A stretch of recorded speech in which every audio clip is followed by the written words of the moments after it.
শিৱসাগৰত অখিল গগৈ ঘূৰুৱাব পৰা আমাৰ ইমান কাৰ্যকৰ্তা আছে, তেওঁলোকে কি ভাবিব যে আমি থাকোঁতে দাদা কিয় আহিব লগা হ'ল?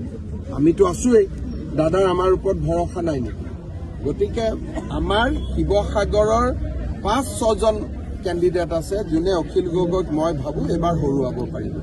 গতিকে তেওঁলোকে যেতিয়া নিজেই পাৰিব, মই গৈ তাতে কিয় কষ্ট কৰিব লাগে?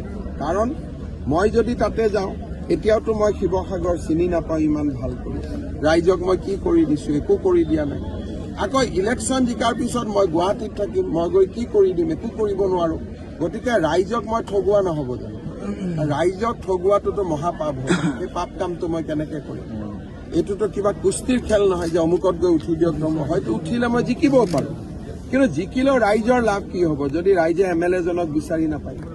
মোৰ ঘৰ তাতে নহয়, মোৰ পৰিবাৰ তাতে নাথাকে, পৰিয়াল নাথাকে, বিহুত যাব নোৱাৰিম, পূজাত যাব নোৱাৰিম, ৰাইজেতো বেয়াহে পাব।